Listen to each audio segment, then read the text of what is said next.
Dans cette vidéo, Lucie, une magnétiseuse près de Dijon, parle de transmédiumnique et de transmagnétique, ainsi que des pouvoirs du subconscient.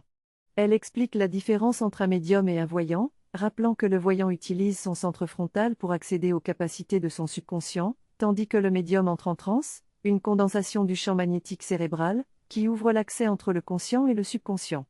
Dans cet état de transe médiumnique, la qualité de lucidité diminue, ce qui permet à notre subconscient de prendre plus de place et de nous donner des flashs et des visions.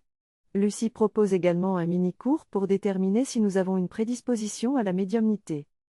La transe magnétique est un état de conscience altéré dans lequel le champ magnétique cérébral de la personne est augmenté.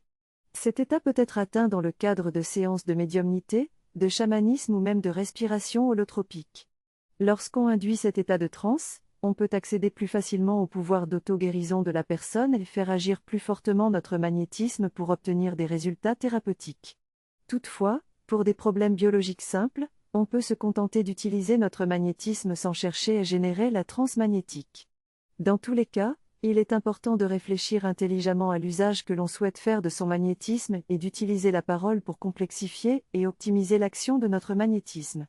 En induisant la transe magnétique, on peut opérer des transformations à la fois biologiques et psychologiques, ce qui permet d'obtenir des séances beaucoup plus efficaces. Le texte évoque l'importance de développer son magnétisme afin d'induire des transes magnétiques chez les autres. Avant de pouvoir induire ces transes, il est important de prendre le temps de développer son magnétisme et d'apprendre à appliquer une méthodologie spécifique. La puissance de notre magnétisme dépend de nombreux facteurs, et la sensibilité de la personne à notre magnétisme est également importante. Le texte mentionne ensuite les pouvoirs du subconscient, qui peut se connecter à celui des autres, décoder les ondes psychiques et cérébrales des autres et répondre à nos prières et nos demandes. Plus notre subconscient est fort et doué, plus il sera capable de décoder les ondes et d'accéder à ses capacités. Le gardien est une créature qui peut vaquer à ses occupations, revenir quand ça lui chante et partir quand ça lui chante. Parfois, il sera là au bon moment et au bon endroit pour nous extraire de situations compliquées ou dangereuses. Il arrive que l'on entende une voix dans notre tête, mais cela ne signifie pas que l'on est schizophrène. Notre subconscient nous transmet des informations, car il a accès à ce qui se passe dans la tête des autres personnes. Il peut aussi percevoir ce qui se passe dans notre corps. L'akashique, c'est la cache qui enrobe tout ce qui existe dans le cosmos. Le kasha va contenir toute l'histoire de chaque objet, matière ou personne qui existe, y compris notre corps physique et notre âme.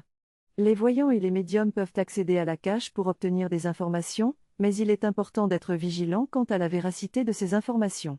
Au-delà de 500 ans en arrière, il devient très compliqué d'avoir des informations fiables sur les vies antérieures. Il est donc important de rejeter les informations qui peuvent nous brouiller et nous empêcher de prendre des décisions claires dans notre vie. Le but de la voyance et des consultations médiumniques est d'y voir plus clair dans sa vie et d'avancer, et non de rester coincé à regarder vers le passé.